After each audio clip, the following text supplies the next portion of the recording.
Fala galera, professor Renan Rosa, seu professor de física.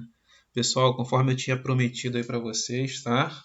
Vou fazer aqui um detalhamentozinho sobre a nossa aula de espelhos planos. Esse cara bonito aí é o Gauss. Ele fez importantes estudos nessa área de espelhos. Vamos lá.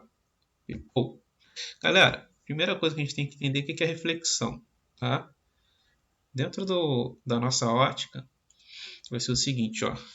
Eu tenho essa superfície aqui, essa superfície ela vai funcionar como um espelho, uma superfície lisa, tá? Então o que acontece? Se eu tenho um raio de luz, tá? Tem um raio de luz, esse raio de luz ele bate nesse espelho, ele vai ser refletido, tá? É só você fazer aquela experiênciazinha básica de pegar um laser, apontar para um espelho, para uma superfície polida e plana. O que vai acontecer? Todo raio que incidir ele vai refletir. Então, isso aqui vai ser o princípio da reflexão. Então, ó, vamos lá, vamos matematizar esse negócio. Todo raio incidente, ele é refletido. Esse ângulozinho que eu estou chamando de I, é o meu ângulo de incidência. Tá? Aqui eu fiz uma reta aqui, ó, tracejada, que se chama essa reta de normal. Esse ângulo aqui, ó, I, ele vai ser igual ao meu ângulo R, ou seja, o meu ângulo de incidência em relação ao normal, ele vai ser igual ao meu ângulo refletido. Então, eu chamo que o ângulo I é igual ao ângulo R. Por quê? Porque ele vai ser simétrico. Então, da mesma forma que ele entrar, ele vai sair. Então, esse é o princípio que eu tenho para reflexão. Que eu usei aqui só para... na verdade, eu coloquei isso aqui para vocês que eu achei legal, achei bonito. Tá? Aqui é uma superfície de um lago. Tá? Eu tenho aqui as árvores e elas estão sendo refletidas aqui. Tá? Só porque é legal, gostei. Galera, o espelho plano ele tem algumas características, tá? Toda vez que eu tiver assim, ó, esse desenho assim com essas sedazinhas aqui, eu estou indicando para você que isso é um espelho. Como ele está reto, é um espelho plano, ok? Então, ó, essa parte aqui que está aqui com essas sedazinhas, então a parte refletora é essa aqui. Então, se eu tenho um objeto, tem essa distância P, que eu estou chamando de distância do objeto até o espelho. P', eu estou chamando do espelho até a imagem. E o espelho plano ele vai me falar o seguinte, tá? A minha distância do objeto até o espelho ele vai ser igual à distância do espelho até o objeto. Isso no meu espelho plano. Então, eu tenho aqui ó, um objeto e eu tenho uma distância D.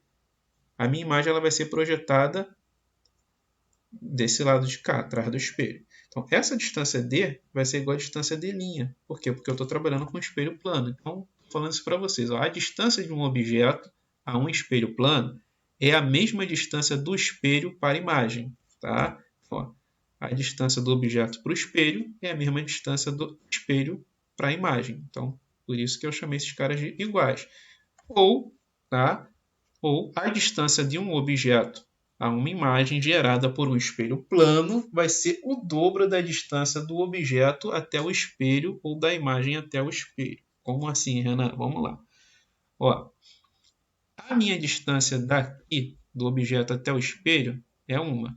A minha distância do objeto até a imagem vai ser o dobro dessa distância. Tá? Por quê? Porque esse lado é igual a esse. Então, vamos supor que aqui seja 10. Então, desse lado aqui vai ser quanto? 10. Então, a minha distância do objeto até a imagem vai ser quanto? 20, ou seja, o dobro de 10. Tá? Vamos lá, galera. Vamos lá. Vamos praticar esse negócio que eu falei com vocês, tá? Estou considerando aqui um espelho plano. Eu tenho um objeto de altura h, que eu chamei a altura de 2 metros, e a distância de 2,5, distância do objeto até o espelho. Aí eu te pergunto, qual é a distância da imagem para o espelho? A imagem ela vai aparecer onde? Vai aparecer desse lado. E o espelho está aqui. Então, qual vai ser essa distância daqui, ó, do espelho até a imagem? Galera, a distância vai ser a mesma distância do objeto até o espelho. Qual é a distância do objeto até o espelho? 2,5. Tá? Qual é o tamanho da imagem?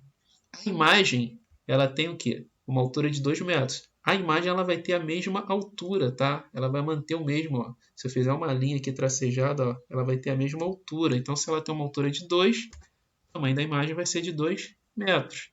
E qual é a distância do objeto para a imagem? Então, a distância desse cara aqui até a imagem vai ser o dobro desse cara aqui. Então, esse cara aqui vale quanto? 2,5.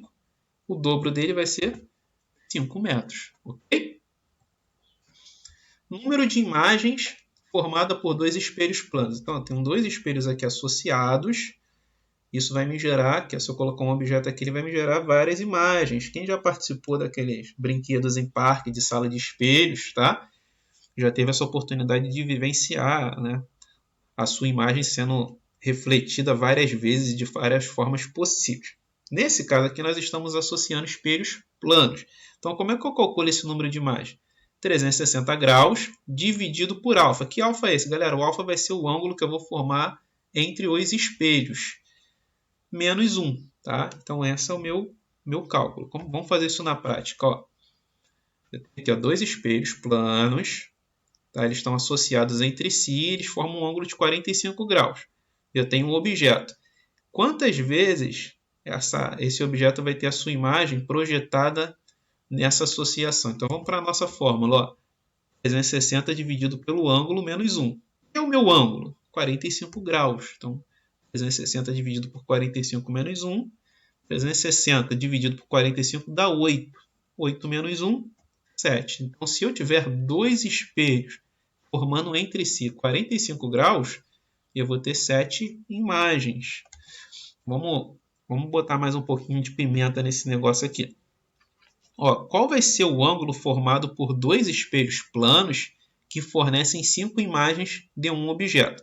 Galera, a fórmula é a mesma, só que agora eu estou te dando um número de imagens e quero saber qual é o ângulo. Tá? A fórmula é a mesma. Então vamos lá. Ó, esse menos 1 aqui, ó, que está aqui, vou jogar ele para o outro lado. Quando ele vai para o outro lado, ele fica o quê? Mais 1. Então, ó, qual é o número de imagens que ele me deu? 5. 5 mais 1, 6. Agora o 6 vem para cá dividindo e o alfa vai para lá explicando. Então, meu ângulo vai ser 360 dividido por 6. Meu ângulo formado vai ser de 60 graus, tá? Easy, easy, easy, galera. Bom, forte abraço para vocês e mais para frente eu vou colocar mais dicas aí para a gente poder ir trabalhando. Falou? Abraço!